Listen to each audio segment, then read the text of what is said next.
नमस्कार दोस्तों, आज हम एक ऐसे घटनाक्रम के बारे में बात करने जा रहे हैं जिसने भारत के इतिहास में एक गहरा निशान छोड़ दिया। जी हाँ, हम बात कर रहे हैं 1975 की इमरजेंसी की, जो भारत में इंदिरा गांधी के कार्यकाल में लागू हुई गई थी। इस एपिसोड में हम समझेंगे कि इमरजेंसी क्यों लगी, इसके पीछे के कारण क्या है, इस देश पर क्या असर हुआ और कैसे ये अंत में खत्म हुई। तो चलिए शुरू करते हैं।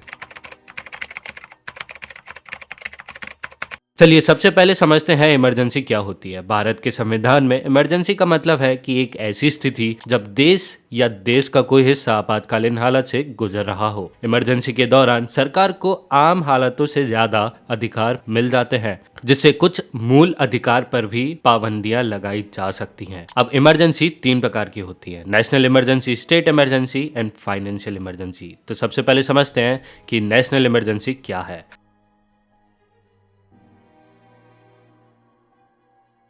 अब नेशनल इमरजेंसी वो है जब देश की सुरक्षा को खतरा हो, जैसे युद्ध, भारी आक्रमण या आंतरिक विरोध। भारत में नेशनल इमरजेंसी 3 बार लगी थी: 1962 चीन के साथ युद्ध के दौरान, देन सेकंड 1971 पाकिस्तान के साथ युद्ध के दौरान एंड 1975 आंतरिक अशांति के कारण, जो संविधान के आर्टिकल 352 के तहत लागू हुई गई थी। दूसरी स्टेट इमरजेंसी,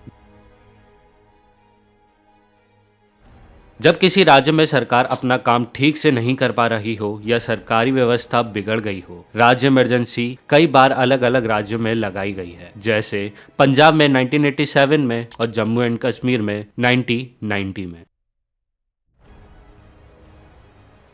जब देश की आर्थिक हालत इतनी खराब हो जाए कि सरकार को आपातकालीन स्थिति घोषित करनी पड़े। अब तक भारत में फाइनेंशियल इमरजेंसी कभी भी लागू नहीं हुई है। अब 1975 में जो इमरजेंसी लागू हुई थी वो राष्ट्रीय आपातकाल थी, जिसमें देश में ऐसे हालात डिक्लेयर किए गए थे जहां सरकार ने अपने अधिकारों का विस्तार कर दिया और लोगों के अनमोल अधिकारों पर कई प्रकार की पाबंदियां लगाई गई थी।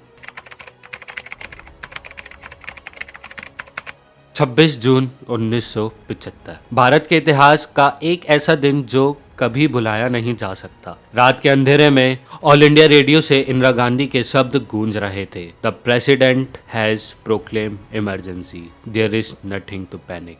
यह अनाउंसमेंट भारतीय जनता के लिए बड़े झटके से कम नहीं थी। इमरजेंसी का मतलब था कि देश में सभी नागरिकों के मूल अधिकारों को रद्द कर दिया गया था। प्रेस पर सेंसरशिप लगाई गई थी और कई नेताओं को गिरफ्तार कर लिया गया था। लेकिन सवाल ये है कि आखिर ये इमरजेंसी लगाई क्यों?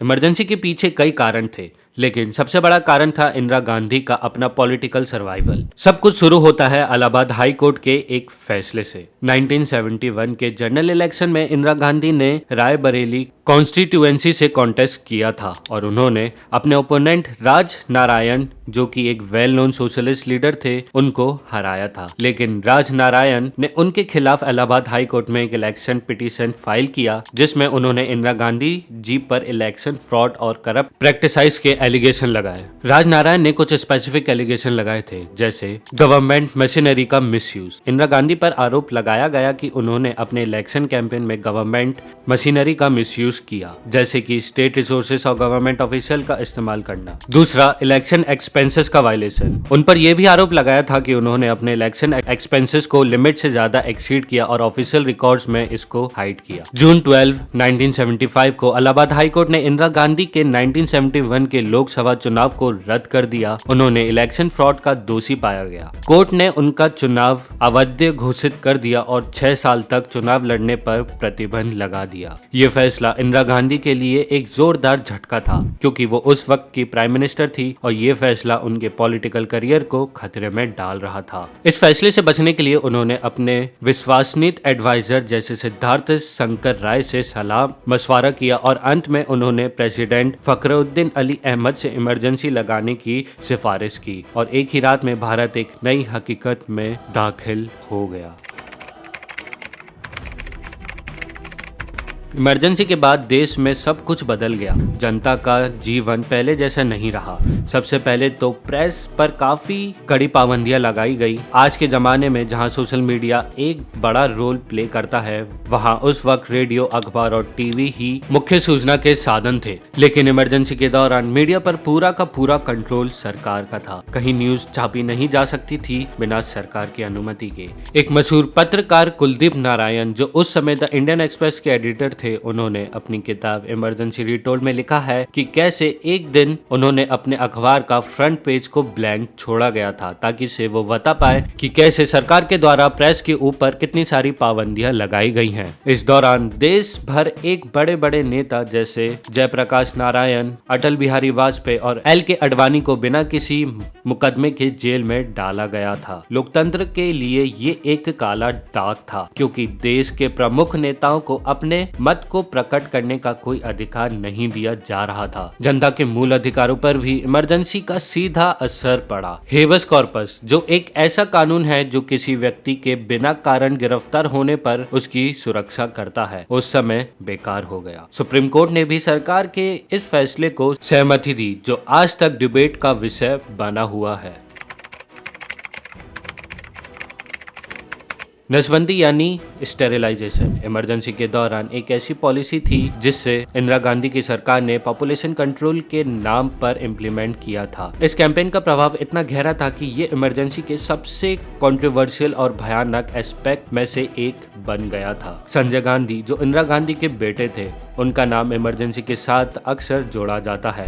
उन्होंने अपने मूल मंत्र पॉपुलेशन कंट्रोल के तहत ये अभियान चलाया, जिसमें लाखों लोगों की जबरदस्ती नसबंदी कराई गई थी। ये अभियान इतना अत्याचारी हो गया कि पुलिस और लोकल प्रशासन के लोग गांव में घुस घुस कर लोगों को नसबंदी कराने के लिए जबरदस्ती उठाकर ले जाते थे। बहुत से लोगों की तो अभियान में ही जान तक जा चुकी है। ये अभियान इमरजेंसी के वक्त सरकार की गलत नीति और लोगों पर हुए अत्याचार का इशारा करता है। शुरुआत में नसबंदी कैंपेन में मेनली मैन को टारगेट किया गया, लेकिन धीरे धीरे ये कैंपेन वुमेन पर भी फोकस करने लगा। गरीब फैमिली और रूरल एरियाज के लोग इस कैंपेन का सबसे बड़ा शिकार बने। कई जगह लोगों को बस या ट्रक्स में भरकर क्लिनिक ले जाया गया और उनकी नसबंदी बिना उनकी मर्जी के कराई गई। इन क्लिनिक में बेसिक मेडिकल फैसिलिटीज की भी कमी थी, जिससे कई केसेस में कॉम्प्लिकेशन और डेथ्स तक हुई। ये कैंपेन मास स्टेरिलाइजेशन कैंप्स के रूप में ऑर्गेनाइज किए गए, जहां एक ही दिन में हजारों लोगों को स्टेरिलाइज किया जाता था। ये कैंप्स मोस्टली अनहाइजेनिक कंडीशन में चलाए गए, जिससे लोगों की हेल्थ पर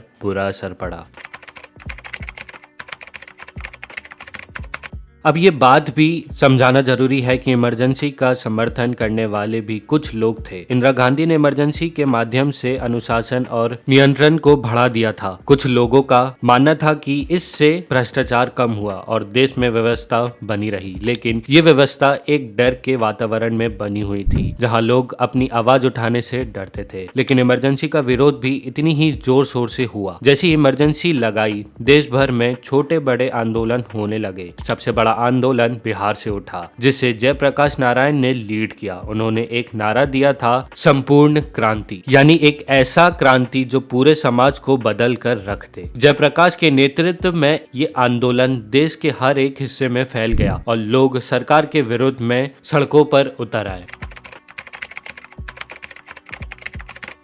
इमरजेंसी के दौरान सरकार की ऑथराइजेशन पॉलिसीज के खिलाफ लोगों में गहरा गुस्सा और नाराजगी थी। नसबंदी जैसे हार्श पॉलिसीज, सेंसरशिप और सिविल लाइबर्टीज के सस्पेंशन ने जनता में असंतोष पैदा कर दिया था। इमरजेंसी और उसके दौरान हुए ह्यूमन राइट्स वायलेशन के खिलाफ अंतर्राष्ट्रीय मीडिया और डेमोक्रेटिक देशों में विरोध होने लगा। US और यूरोप में भारत की इस स्थिति को लेकर चिंता व्यक्त की गई। भारत का लोकतंत्र कमजोर होता देख वेस्टर्न डेमोक्रेसीज ने इंदिरा गांधी पर अपने पॉलिसीज में बदलाव करने के लिए प्रेशर डालना शुरू किया। भारत ने वेस्टर्न एलाइज ने इमरजेंसी के दौरान भारत की सरकार को क्रिटिसाइज करना शुरू किया। अंतर्राष्ट्रीय दबाव और भारत की ग्लोबल इमेज के कमजोर होने का डर भी इमरजेंसी को खत्म करने के लिए एक कारण बना। इंदिरा गांधी और उनकी सरकार को ये एहसास होने लगा था कि इमरजेंसी के जरिए अपनी शक्ति को मेंटेन करना अब मुश्किल होता जा रहा है। देश के अंदर और बाहर दोनों जगह विरोध बढ़ रहा था। इंदिरा गांधी ने समय के साथ ये सोचा कि अगर वो इलेक्शन नहीं कराएंगी तो उनकी पॉपुलैरिटी और भी गिर सकती है। उन्होंने ये समझा कि अगर इमरजेंसी को खत्म करके free and fair election announce किए जाए तो शायद वो फिर से लोगों के मन में अपनी जगह बना सकती हैं। इमरजेंसी लगने के करीब 2 साल बाद देश में चुनाव करवाने का फैसला लिया गया। कहते हैं कि इंदिरा गांधी को लगने लगा था कि उनकी सरकार को लोगों का पूरी तरह से समर्थन है और इसलिए उन्होंने चुनाव करवाने का ऐलान कर दिया, लेकिन उन्होंने एक गलती कर दी थी। लोग अब इमरजेंसी से तंग आ चुके थे और अपनी आवाज उठाने के लिए तैयार बैठे थे। जब 1977 के चुनाव हुए तो कांग्रेस को अपने इतिहास की सबसे बड़ी हार का सामना करना पड़ा। जनता पार्टी, जो विरोधियों का संगठन था, उसने ये चुनाव जीत लिया और मोरारजी देसाई भारत के नए प्राइम मिनिस्टर बने। ये भारत में पहली बार हुआ था जब कांग्रेस के अलावा कोई दूसरा पार्टी सत्ता में आई थी। इंदिरा गांधी को अपनी गलतियों का एहसास हुआ और कुछ सालों बाद 1980 में उन्होंने वापस चुनाव जीतकर सत्ता में आई। लेकिन इमरजेंसी का वो काल उनके जीवन और भारत के इतिहास पर हमेशा के लिए एक काली छाप छोड़ गया। तो दोस्तों, ये थी 1975 की इमरजेंसी की कहानी। एक ऐसा समय जब भारत का लोकतंत्र अपने सबसे मुश्किल दौर से गुजरा। ये इमरजेंसी हमें याद दिलाती है कि लोकतंत्र की असली ताकत जनता के हाथ में होती है। जब तक जनता अपने अधिकारों के लिए लड़ने को तैयार है, तब तक कोई भी ताकत लोकतंत्र को दबा नहीं सकती। आज के लिए बस इतना ही। अगर आपको ये वीडियो पसंद आई हो तो लाइक एंड सब्सक्राइब जरूर करिए। अपने विचार कमेंट सेक्शन में शेयर करें और अगली बार फिर मिलेंगे एक नए विषय के साथ।